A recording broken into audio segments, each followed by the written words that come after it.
What's up, everybody, and welcome back to Fireside Giants. I'm your host, Anthony Rivardo, joined by my co-host, Alex Wilson. And the New York Giants no longer have Saquon Barkley in their backfield, so what are they going to do for their rushing attack in 2024? They're going to take that running back by committee approach. And man, it's been a while since the New York Giants took that approach. We remember back in the heyday for the Giants when it was Ahmad Bradshaw and Brandon Jacobs kind of running that committee. They've had committees even further back in the past as well, but come from 2018 onwards, once they drafted Saquon Barkley, man, it's been the Barkley show, and we haven't seen much of anybody else. We had games last year where Barkley was taking 30-plus carries in 2022. That became the norm for certain games where he was rushing 35 times in a single matchup. It really was just a Saquon Barkley offense for the last couple of years, but now with him departing to our hated rivals, the Philadelphia Eagles, for $12 million per season, the Giants got cheaper at the running back position, and they got more expansive with a committee now, with, of course, Devin Singletary being the lead back, and who else might play into that equation? Tyrone Tracy is the rookie that we've discussed a lot on this channel. We're going to talk about him a little bit more, and I also want to touch on Eric Gray. I feel like everybody's kind of forgotten about him. 5th-round pick from last year that the New York Giants drafted. Running back, didn't play much last season, did a little bit of work on special teams, but again, didn't get many opportunities in the backfield. How does he factor into this equation? We're going to go ahead and discuss this running back committee and react to the fact that Malik Nabers put the pen to the paper. He's officially signed his rookie contract. He is officially a New York Giant, and we are hyped about that. Rookie minicamp begins today for the New York Giants, so we're getting some quotes from Nabers, some quotes from Tyler Nubin, some quotes from some other rookies, and it's going to be a lot of fun because for the next few days, we're going to start to get some videos of these guys practicing with the team, some sound bites, some quotes. It's just going to be really exciting from here on out. Now we're getting actual New York Giants content from the players themselves, and I'm thrilled. And of course, we're going to update you on all of that stuff on Fireside Giants. So we're going to go ahead and dive into those topics. But before we do so, make sure to leave a like if you enjoyed this episode. Subscribe to the channel if you're new. Ring the bell so you don't miss an episode, and comment your thoughts down below in the comment section. If you're listening to Apple or Spotify, please make sure to leave us a 5-star review. Go ahead and follow us on all of our social media channels at Fireside Giants. Without further ado, Alex, how are you doing today, my friend? And before we dive into this conversation about the running back committee, how are you feeling that Malik Nabers officially signed this contract and is a New York Giant? Man, you just watch him on the field, and by the way, I'm doing good today. Malik Nabers, you watch just a couple of catches you see from like a far angle from some random beat reporter, you're like, this dude is something special. You know what I mean? Like the way that he hauls in these passes, there were a couple that were over his head, and he just snagged them without any problems. His body control at 20 years old and the further growth he's going to experience, this is a special young talent. I'm so excited to see how he opens up the entire offense, not just, for the passing game, but also for the running game. Like think about what opposing teams have done to us in the past in terms of stacking the box, stopping Saquon Barkley, forcing us to throw the football. And, obviously we haven't had the best passing attack in quite some time now. And now, Nabers is going to allocate a lot of attention. He's going to command a lot of attention. All the other receivers are going to benefit because of that, but so are the running game, because they're not going to be able to stack the box anymore. You're going to need more defensive backs out there to stop these guys. And ultimately, if the offensive line performs a bit better, we're going to see a much more effective offense. No matter who's at quarterback, just that offensive line playing better is going to be a big factor in hopefully scoring more points. But, looking at the running back position, I really like Devin Singletary. I think he is such a decent player at the cost that we have him at. You kind of wrote an article this morning about that kind of committee approach. I talked about Singletary and Saquon Barkley a couple days ago in an article. Guys, like their stats, if you look at them, now a lot of people will bring up this point that Houston's offensive line was a lot better. Now, the Giants had the 30th ranked run blocking unit, and the Houston Texans had the 20th ranked run blocking unit. So both of them were below average. Obviously, Houston being a little bit better, but nonetheless below average. Nonetheless, I said that twice, but they are both below average. And you kind of look at that in reality. The Houston Texans had a little bit better of a pass protection, obviously a lot better than the Giants, but they were probably around average in that regard.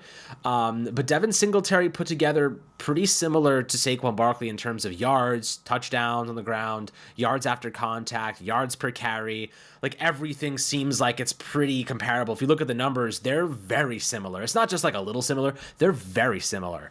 And Saquon had a couple more carries than Devin Singletary did last year. Now, you factor in the slightly better offensive line, and you can probably assume that Saquon Barkley has better production. But think about it this way. If Saquon Barkley has 15% better production than Devin Singletary, you're still coming out on top with Singletary. Why? Because of his contract. His contract is a fraction of what Saquon Barkley is making. What Saquon's making about like $13 million per season, something around that range, and Devin Singletary's making what, $5.5 million. So he's making more than double. Saquon is making more than double than Singletary is. So you would theoretically, like the way that I would logically look at it, if you're making double another player, you should be doubling their production, right? They should have double the production if you're being paid double somebody else at the same exact position.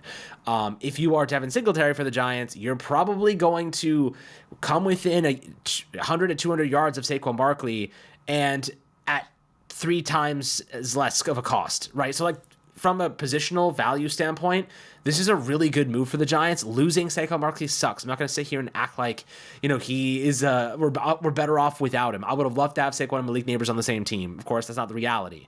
But long-term speaking, at a position that is heavily injury prone, and obviously a position that the Giants are trying to steer clear of in terms of big investments. They want to invest more in the wide receivers, invest more in the offensive line. You can get a lot of really great value from middling running backs, as you've seen like around the NFL. That's the last piece to the puzzle. Like Saquon Barkley is the last piece to the puzzle for a championship competing team. For the Eagles, he's the last piece to their offensive puzzle. If it was the Chiefs, he'd be the last piece to the puzzle. 49ers, they have McCaffrey, but you know what I'm trying to say. Lions, they have Jahmyr Gibbs and Jordan Montgomery. These really good teams, they got the running backs as the last piece, not the first piece. The Giants did it completely backward.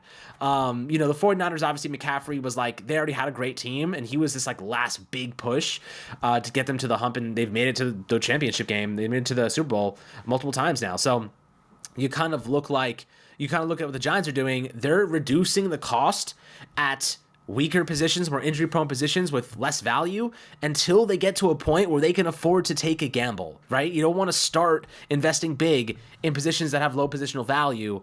You want to get the cheaper guys, find the production from, valuable players that are going to come at it under market value, and you kind of use that as a stepping stone to get to a point where your roster is good enough that you can afford to say, well, screw it. Now I'm going to make the move for McCaffrey. Now I'm going to make the move for Saquon because our offense is good enough that you just get this one more piece, and now we go from good to elite. We go from good to great.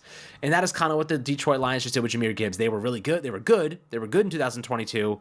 They were great in 2023 because they got Gibbs and obviously Sam Laporta, another piece to the puzzle there as well. So, Anthony, looking at what the Giants are doing with this running back position, I like the committee approach. I think this is the right way to build a roster. I think that reducing costs there, going with more efficient value, and then it being the last piece to the puzzle for a championship contending team, that's how I see good teams doing it. And that's where the Giants have been doing the exact opposite for the last 10 years. They've been trying to, invest in low positional value positions, and it's been torturing them. Not to say that they would have hit on a quarterback or whatever if they didn't go in a different position, when they drafted Saquon Barkley in the first place, but more so it was the process that they had in mind. It just was completely backward.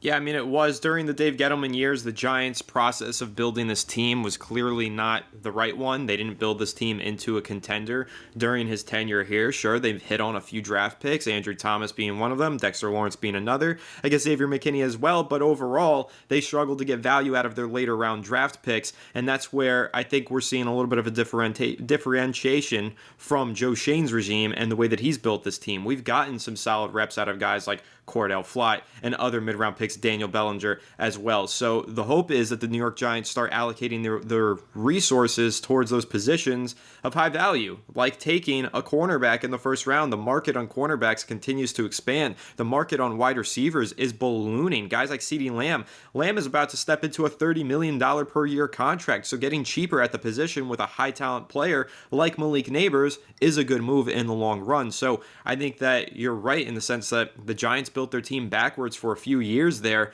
but under Joe Shane, they're starting to right the ship, which is ultimately very important. Now, the Giants are still in a rebuild. I think Joe Shane has made that very clear, that he feels like he is rebuilding this team, and it's going to be a process that takes them a little while. They found some success in year one, and maybe they miscalculated some things as a result of that success, but now they're getting back to being committed towards that rebuilding mentality, and that's going to be important for the New York Giants. And now that they're rebuilding and they're building the right way, as you mentioned, Alex, cheap at positions with high injury profiles and, cheap at positions with values for certain positional contracts, that kind of stuff is going to make the Giants a better team in the long run. So My thoughts on the committee approach: it is the right approach. I think you broke it down well by comparing this team to many of the other teams around the league. You look at a lot of the top rushing attacks in the NFL, they are not led by superstar running backs. Yes, of course, the Tennessee Titans a few years ago had Derrick Henry go for 2,000 yards. That's very rare that that ever happens, though. And now they added in a running back last year into the committee. They had Derrick Henry and Ty Spears, who we really liked out of Tulane. So even they recognized that they needed to go with a committee. And then they let Derrick Henry walk and go elsewhere to the Baltimore Ravens, who, by the way, have Derrick Henry plus Gus Edwards and Keaton Mitchell. So they're also doing a committee. Everyone in the NFL is getting on the committee running back train. It's smart, it's cost effective, and it's a way to prepare yourself in case you have injuries at the position. If the New York Giants sustain an injury to Devin Singletary this season, they're not completely screwed. Their offense doesn't only rely on Devin Singletary anymore. They have Malik Nabers now. They also have Tyrone Tracy and Eric Gray behind Devin Singletary. If the Giants had an injury to Saquon Barkley these past few years, their offense became inept. It became impossible to score touchdowns. They needed Saquon Barkley on the field, but that's no longer going to be the case. Their Giants aren't going to just be relying on the archaic position that is running back. They have other playmakers, and they have depth now at the running back position. And had they signed Saquon Barkley to a $12 million per year contract, they would not have depth at the position. It would be Saquon Barkley and nobody else, the same way that it has been for the last several years. So now that they're going cheaper at this position, they can add more talent across the board, elsewhere on their roster, and to the running back position. If you had Saquon Barkley on the roster for $12 million, you probably don't draft Tyrone Tracy in the 5th round. But now that you have Singletary on the roster for $6 million, you also got to add in Tyrone Tracy. And one of the points that you made, Alex, which I think is well put, if you're using, let's say, $12 million as your benchmark, that's your threshold for Saquon Barkley, you can invest $12 million across 3 different players at the running back position. So that not only gives you the majority of the production back by the top guy that you pay, which is Devin Singletary, but now you have more money to provide insurance for you in case Singletary doesn't play well or gets injured. So the Giants have depth now where they could not afford that depth over the past few years, and that's really come back to bite them because Saquon Barkley has often been injured. When Saquon Barkley's been out of the lineup, it's been bad. It's been tough to watch the New York Giants play football. I mean, you're talking guys like Matt Breida on his last leg in his career trying to go out there and make a name for himself. Never found that much success with the New York Giants. So now I feel more comfortable with the depth that the Giants have at the running back position, and I think that they have more of an ability to sustain their rushing attack throughout the upcoming 2024 season than they did in previous years when they were force-feeding 30 carries per game sometimes to Saquon Barkley. So I think that's something to be really excited about. Alex, in particular, though, with Devin Singletary, I know you had some really great stats on him that you put in an article recently, and I'm sure that you remember them because you're like an encyclopedia for the articles that you write. But for Devin Singletary, what are some of the stats that really jump out to you? What is it about him that you really like? And I know that in your article, you kind of took the angle that if you look at his production, it's pretty similar to Barkley's, and maybe the Giants could get that same production, yards after contact, and first downs, all that kind of stuff that Devin Singletary really excelled in. You know, how are you feeling about Singletary? What's got you so high on him? So I'll break it down for you, like right from the article. Singletary signed a 3-year, $16.5 million deal, averaging $5.5 million per season, just under $10 million guaranteed, $9.5 million guaranteed. Barkley got $26 million guarantees. Obviously, is the superior player. Barkley rushed for 962 yards and 6 touchdowns last year, averaging 2.91 yards per carry after contact. He forced 31 missed tackles and had 51 first downs. Singletary, obviously, as I mentioned earlier, making a fraction of what Saquon Barkley is making, had 986 yards, so he actually had 24 yards more, 5 touchdowns, so 1 touchdown less on the ground, averaged 288 yards per contact, per carry after contact, per carry after contact per carry. Jesus Christmas. 36 missed tackles. So he actually forced 5 more missed tackles than Saquon Barkley did last year and produced 7 fewer first downs at 44. So you're seeing like the numbers there, they kind of go back and forth. Like Saquon has one, Singletary has one, it kind of goes back and forth in that regard, but they're pretty much about break even when it comes to yards after contact. And then when it comes to missed tackles, Singletary actually forces more missed tackles, which I find to be kind of interesting. And I think the primary reason for that is because Saquon Barkley loves to dance laterally. And when you dance laterally, you actually, like, you can sometimes open yourself up to those breakaway runs, but you also open up yourself to getting tackled and not getting any extra yardage. What I love about Singletary, in a little bit of a different fashion, they're different style runners. They call him motor for a reason. The guy always is running straight in a line. He doesn't usually like do that lateral dance that Saquon does. Instead, he actually just bulldozes straight ahead. He will just go head first, get the extra yards, pick up the extra first down, move the chains. Not to say that Saquon Barkley didn't do that at times. I just think their styles are a little bit different. And I do like Singletary's north to south, just one cut, get upfield. Saquon Barkley tends to dance a little bit, looking for those home run plays. Singletary is not going to be the home run hitter that Saquon is, but that's okay because we don't need him to be. That's why you have a passing game. That's why you have, guys like Malik Nabers to make a big impact further downfield. Saquon Barkley trying to do the extra work is what always gets him hurt. All those, remember when Eddie Jackson jumped on his back, he was trying to get to the boundary and trying to stay up instead of just going down. He basically was on his shoulders, and then he tears his ACL because he has an extra 200 pounds on his leg. You know what I mean? Like, just go down. Like, you don't have to risk it. Singletary is smart in that way. He will just churn out the extra yards. He'll go down, but he breaks more tackles because of that kind of mentality of just moving north to south. So I do like that a lot about Singletary's game. As I referenced earlier, the Giants had the 30th ranked run blocking line, and Houston had the 20th ranked one. So Singletary had 238 attempts to Barkley's 247. So Singletary actually had more yardage in 9 fewer carries, which, it's marginal, so not really much of a difference there.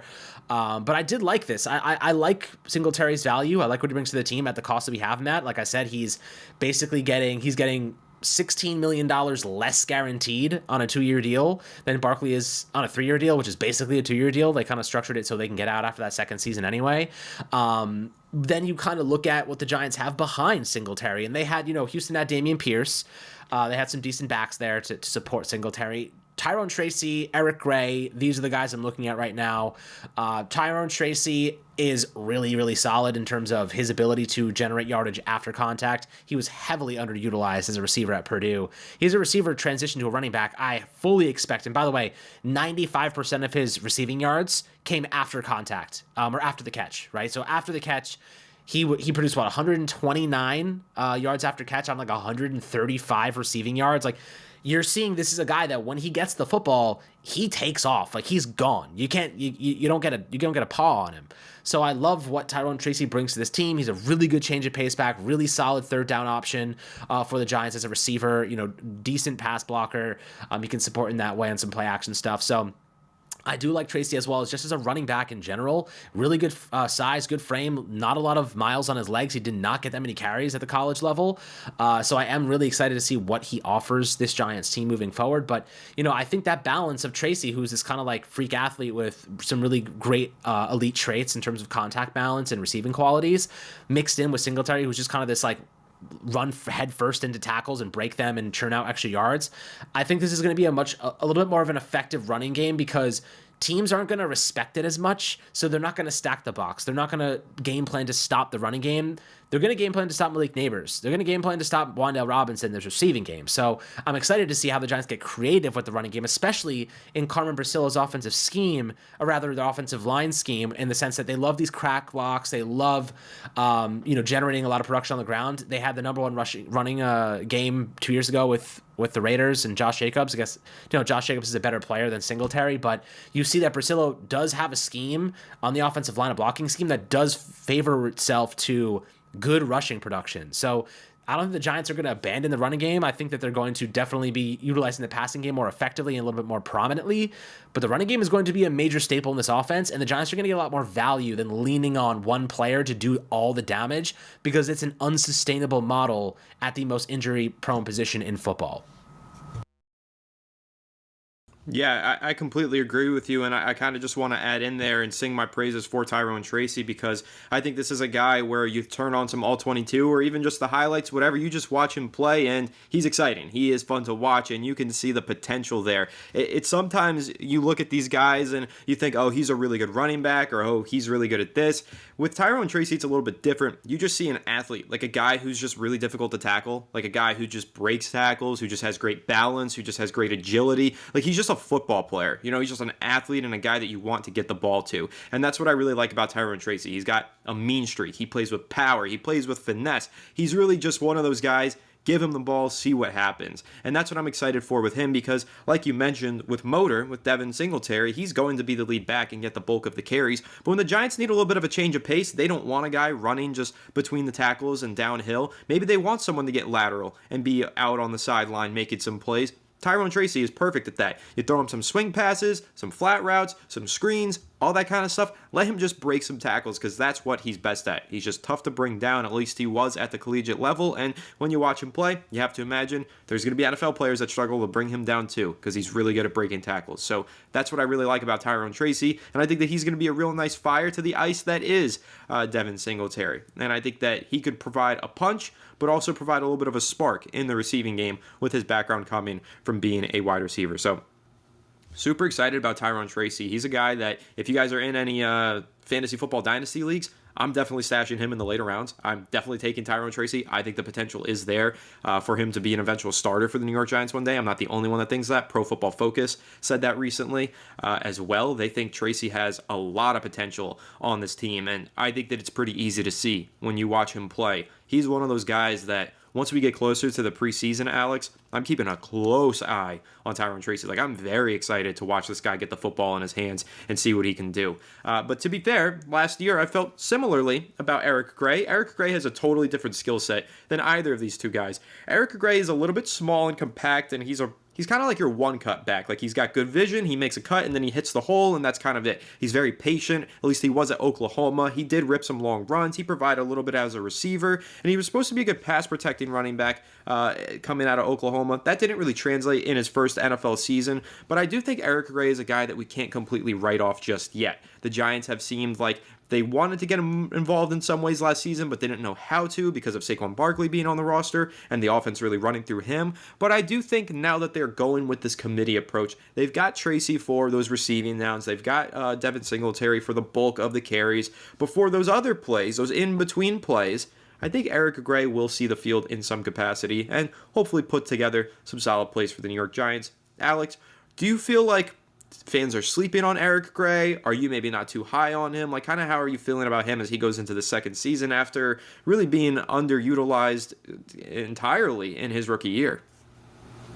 Personally, I would never was that high on Eric Gray. Even when he was drafted, I was like, you know what?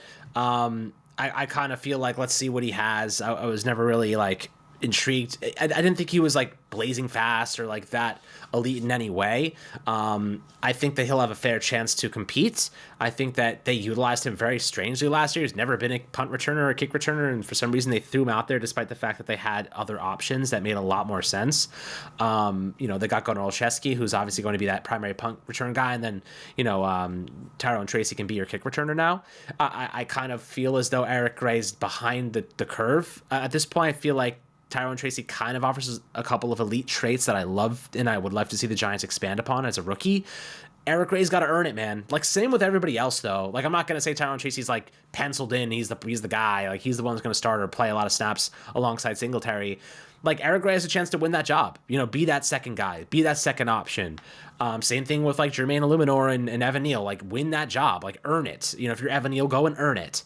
It could be anybody on this roster that's not an established starter. It's time to go earn it, man. That secondary defensive tackle job. Jordan Riley, DJ Davidson, Raheem Moniz-Roche, like, go earn that freaking job. I'm tired of handouts, and I think that you probably would agree with that. So in terms of Eric Gray, I'm not going to sit here and tell you he won't make an impact, but he's got to show much improvement, a lot of improvement. And the Giants didn't give him that many opportunities to showcase what he could do over a larger sample size. He's got to earn the right to that this season. Now, you don't have Saquon Barkley. Kind of the door's open for him. This is the best chance he might get for that opportunity. So I know you're a bigger fan of Eric Gray than I am, but do you think that there's a way that he can crack this roster in terms of making a positive impact? He'll be on the roster, but do you think there's a way that he can actually make an impact here in 2024? I do, and it's honestly going to be back on special teams. Last year, the Giants were trying to utilize him as a punt returner. It wasn't working out, but how about the new kickoff rules? This is a running back who at Oklahoma had very good vision, could break tackles when he found a hole and then burst through it. Now, I think with these new kickoff rules, that's valuable. You want a guy who gets the ball and kind of reads the blocking in front of him, hits it, and then picks up yardage. Eric Gray might end up back on special teams this year just because of how that kickoff has changed in the formatting and how running backs are probably going to be more important than ever. I think you're going to see a lot more depth at the running back position for NFL teams and the way they structure their rosters because of that kickoff rule. So I think we will see some more Eric Gray on special teams. Now, how excited does that make anybody? I'm not entirely sure. He didn't exactly wow anybody as a punt returner last year, but again, it's a different rule now with these kickoffs. It's a different format, and I think that's going to be his opportunity to make some plays on the field. And if he breaks some tackles, reads those holes real well, shows some flashes of potential, maybe he gets a little bit more playing time on the offensive side of things. So that's where I envision Eric Gray. Again, I liked him coming out of Oklahoma last year. I thought that he had some decent talent, but he needed a lot of reps. He needed more development, and he didn't get that. So he must not have wowed the Giants coaching staff, unfortunately, but we'll see how it goes this upcoming season. Maybe we'll see a little bit more Eric Gray. But before we wrap this up, Alex, rookie minicamp started today. Who are you excited to keep an eye on? Anything that you're looking for in particular? I know it's a lot of guys running around in gym shorts and t-shirts with helmets on, but anything in particular that you're excited to see? Honestly, I'm just excited to see more Malik Nabers. I want to see some of those routes. I want to see him making some catches. I want to see if any of these undrafted guys kind of stand out. There's always a couple of fun players to watch this time of year. And the rookies, man, just all the rookies. Excited to see Tyler Nubin. Excited to see Andrew Phillips. Like, these are the guys that are going to make an impact for us next year. The undrafted guys are more developmental projects, but these top three, round four round Theo Johnson-ass guys, like, these are the guys that are going to be players that step up and have to actually contribute in 2024. So those are the ones I want to see make an impact, having good practices, consistent, and staying healthy first and foremost. Yeah, totally. I'm in agreement with you. Staying healthy is super important. Praying that there's no injuries during the rookie minicamp and that all these guys just come out here and play well and compete. One thing that I'll throw out there that I'm excited about, Brian Dable looks like he's in pretty good shape, at least in comparison to where he was before. He definitely lost some weight, slimmed down. One funny thing about it, though, he's still wearing the same hoodies and t-shirts that he had last year. He has not changed his wardrobe at all, so everything looks absolutely ginormous on him. Every video and picture that I've seen of Dable looks like he's wearing a shirt that's 2 sizes too big, so great thing, because he looks like he thinned down, so I'm happy for him. Clearly, he was working hard at that, but also, maybe it's time to invest in some new clothing, Brian. I'm sure that the team can give you a new hoodie that fits you properly. We'll see how he alters his wardrobe throughout the summer leading into training camp, but that's pretty much going to do it. It's exciting time now with the New York Giants finally taking the practice fields once again, and of course, make sure to stay tuned to Fireside Giants on Instagram and Twitter and all those fun social media platforms, because we're going to be posting videos, pictures, all that fun stuff from the rookie minicamp. And of course, make sure to stay tuned with us here on Fireside Giants all off season long for all of your rumors, your daily updates, any content surrounding the New York Giants right here on Fireside Giants. But that pretty much is going to do it. Make sure to leave a like if you enjoyed this episode. Subscribe to the channel if you're new. Ring the bell so you don't miss an episode. And comment your thoughts down below in the comment section. If you're listening to Apple or Spotify, please make sure to leave us a 5-star review. Go ahead and follow us on all of our social media channels at Fireside Giants. Without further ado, we'll catch you on the next one. Have a good one. And let's go Giants.